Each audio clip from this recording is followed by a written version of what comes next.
మీరింకను శరీర సంబంధులై ఉండుట వలన ఇప్పుడును మీరు బలహీనులై ఉన్నారు. ఎప్పుడు మనం బలహీనమవుతామమ్మా? ఎప్పుడు మనము లోక సంబంధంగా బ్రతుకుతాము?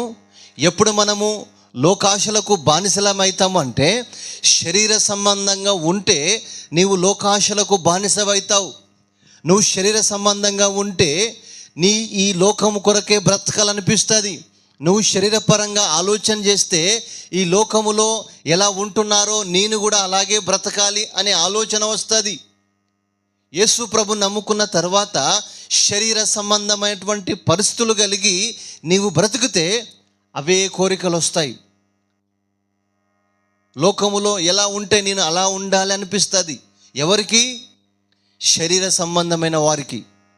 లోకాశలు కలుగుతాయి, లోకం మనస్సు వస్తుంది, సమాధానము దొరకదు, నెమ్మది దొరకదు, ప్రశాంతత దొరకదు. ఎందుకంటే లోకములో ప్రశాంతత లేదు, లోకములో సమాధానము లేదు, లోకములో నెమ్మది ఉండదు. లోకములో ఏమున్నది? దౌర్జన్యం ఉన్నది, లోకములో అంధకారం ఉన్నది, లోకములో పాపం ఉన్నది, లోకములో హత్యలున్నాయి, మానభంగాలు ఉన్నాయి. అవి నిన్ను ప్రశాంతంగా ఉండనివ్వదు, అవి నిన్ను సమాధానముతో ఉండనివ్వదు.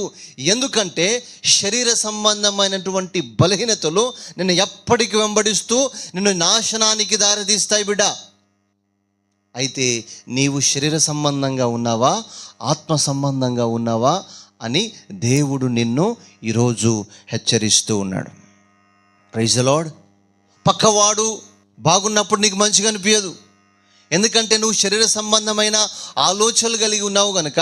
పక్కవాడు అభివృద్ధి చెందుతుంటే నీకు మంచిగా అనిపించదు. పక్కవాడు ఉద్యోగం చేస్తూ ఉన్నాడు, పక్కవాడు చాలా డబ్బు సంపాదిస్తున్నాడు, పక్కవాడు సంతోషంగా ఉన్నాడు అంటే నీకు మంచిగా అనిపించదు.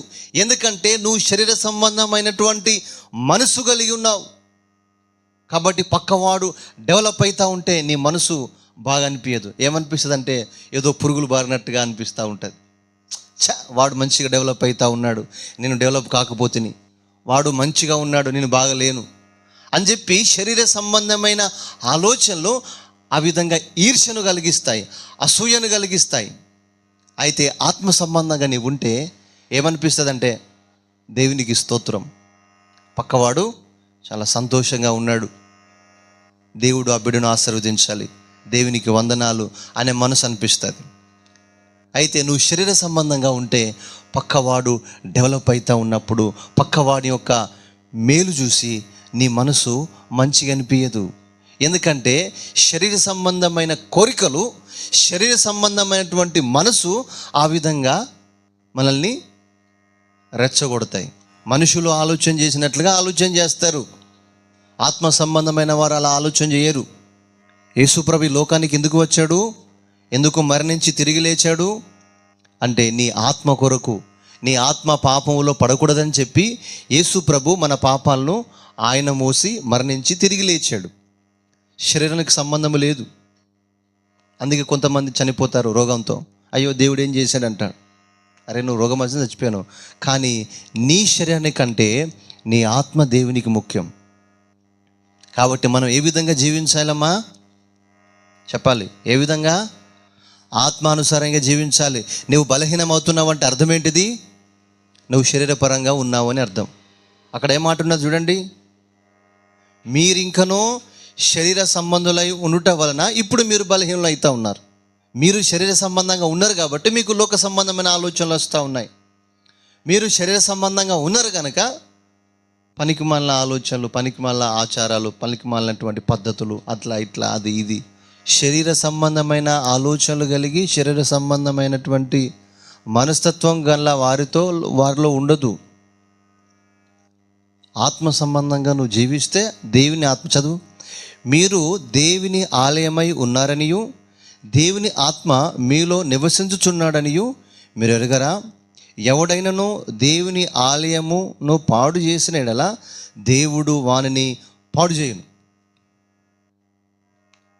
ఎవరి ఆలయము? దేవుని ఆలయం ఎక్కడున్నది? ఎక్కడున్నది?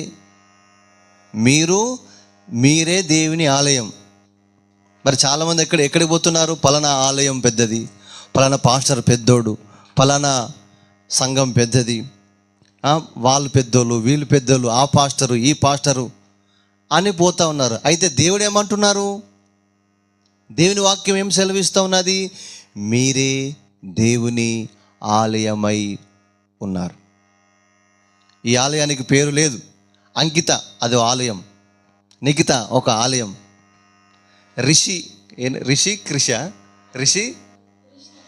రిషినందను నీ పేరు రిషి, చెర్రి, అసలు పేర్లు ఏంటి మీ? Praise the Lord. ఆనందు ఆలయము. నువ్వొక ఆలయం దేవునికి. నువ్వొక ఆలయము, నువ్వొక ఆలయము, నేనొక ఆలయము, నువ్వొక ఆలయం. దేవుడు మనమే దేవుని ఆలయముగా కావాలని కోరుకుంటున్నాడు, కానీ నువ్వు పెద్ద పెద్ద మందిరాలు కట్టని దేవుడు కోరుకోవట్లేదు. పలానా పాస్టర్ దగ్గరికి వెళ్ళండి అని కోరుకోవట్లేదు. ఆ పాస్టరే పెద్దోడు, అక్కడికి పో అని చెప్పి దేవుడు కోరుకోవట్లేదు. దేవుడు ఏం కోరుకుంటున్నాడంటే నువ్వే నాకు ఆలయముగా మారాలి.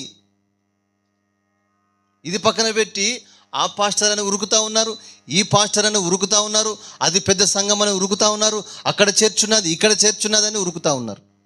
అయితే దేవుడు ఏమంటున్నాడు? అలా ఉరుకకు బిడ్డ, నువ్వే నాకు మందిరముగా మారాలి. నువ్వే నాకు, నీ హృదయములో నాకు స్థానాన్ని ఉంచాలి. నీ హృదయములో నాకు స్థానం లేకుండా నువ్వు ఎక్కడికి పోతే ఏం లాభం? నీ హృదయములో నాకు స్థానం ఇవ్వకుండా నువ్వు ఎక్కడ తిరిగితే ఏం ప్రయోజనము? నువ్వు ఏ పాస్టర్ దగ్గరికి పోయినా ప్రయోజనం లేదు, ఏ చర్చికి పోయినా ప్రయోజనము లేదు. ఎందుకంటే హృదయములో దేవుడు లేకుండా నువ్వు ఎక్కడ తిరిగినా నో యూజ్. అయితే లోక సంబంధమైన వారు తిరుగుతారు, అది వాళ్ళకు ఆశీర్వాదం, వాళ్ళకి అది నమ్మకం.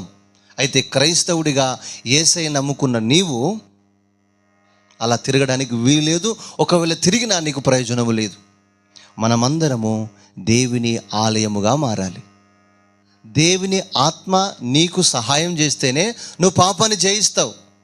దేవుని ఆత్మ నీకు సహాయం చేయకపోతే ఈ శరీరములో దేవునికి స్థానము ఉండదు. నువ్వు ఇవ్వలేవు, నేను ఇవ్వలేను, నువ్వు ఎవరు ఇవ్వలేరు. శరీర సంబంధమైన ఆలయం గురించి యేసు ప్రభు మాట్లాడట్లేదు, ఆత్మ సంబంధమైన ఆలోచనల గురించి మాట్లాడుతున్నాడు. అయితే మీకు నేను ఏం చెప్తున్నా అంటే, మీరు బలహీనమవుతున్నారంటే మీకు ఏ సహాయం కావాలమ్మా? ఆత్మ సహాయం కావాలి. నువ్వు బలహీనం అవుతున్నావు అనుకో, నీకేం అర్థం కావాలి? మంచి క్లారిటీ ఇస్తా మీకు. మీరు బలహీనం అవుతున్నారు, మీకు శరీర సంబంధమైనటువంటి ఆలోచనలు వస్తున్నాయంటే వాటిని మనం జయించలేం. మీరు శరీర సంబంధమైన ఆలోచనలు మీకు వస్తున్నాయి అనుకోండి, అయితే వాటిని నా నుండి తొలగించు దేవా కాదు, వాటిని కంట్రోల్లోకి తీసుకునే శక్తి నాకు ఈ దేవా అని ప్రార్థన చేయాలి. అర్థమైందా? శరీర ఆలోచనలు మనం జయించలేము, వాటిని కంట్రోల్లోకి తీసుకోవాలి. ప్రభువా రండి నాలోనికి రండి, నేను వాడిని జయించలేకపోతున్నా, నాలోనికి చెప్పండి అమ్మా. ప్రభువా నేను పాపాన్ని, చెప్పండి, ప్రభువా నేను పాపాన్ని జయించలేకపోతున్నాను, నాలోనికి రండి అని ప్రార్థన చేయాలి. వస్తే లోకాన్ని, పాపాన్ని, శరీరాన్ని అన్నిటిని మనం జయించగలుగుతాం. ఏదైతే దేవునికి వ్యతిరేకమైనటువంటి కార్యక్రమాలు ఉన్నాయో వాటన్నిటిని నువ్వు జయించాలంటే ఏం చేయాలి బిడ్డ? శరీర సంబంధంగా ఉంటే జయించలేవు. వింటున్నారా బిడ్డ? శరీర సంబంధంగా ఉంటే నువ్వు జయించలేవు. ఆత్మ సంబంధంగా మారాలి. ఎలా మారుతావు ఆత్మ సంబంధంగా అంటే, మోకరించి, అయ్యా నేను శరీరపరంగా ఆలోచన చేస్తూ ఉన్నాను, నీ ఆత్మ సహాయము నాకు కావాలి, నాలోనికి మీరు రండి అని ప్రార్థన చేయాలి.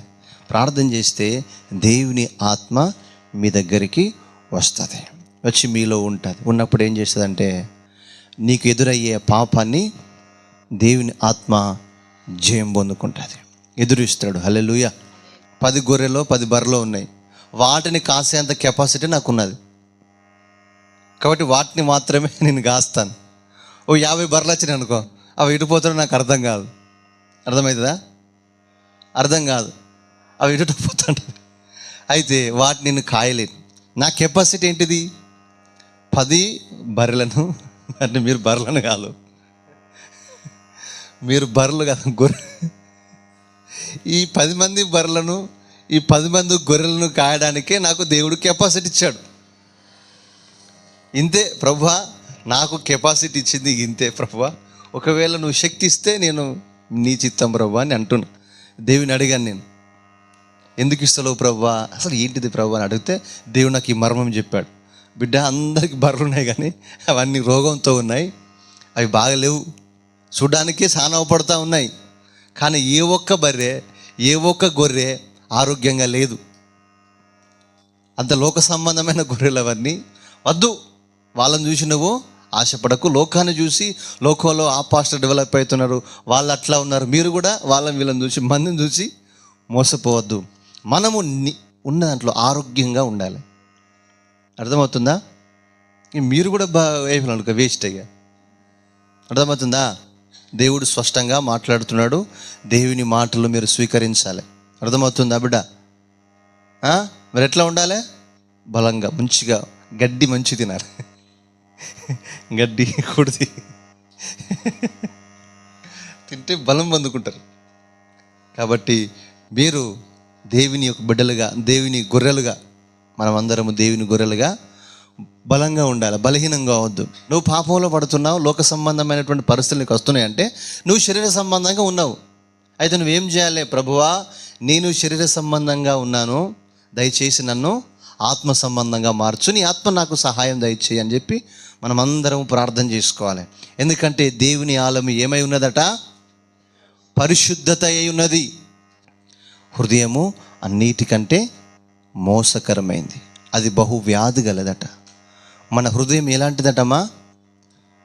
ఎలాంటిది మన హృదయము? అన్నిటికంటే మోసకరమైంది.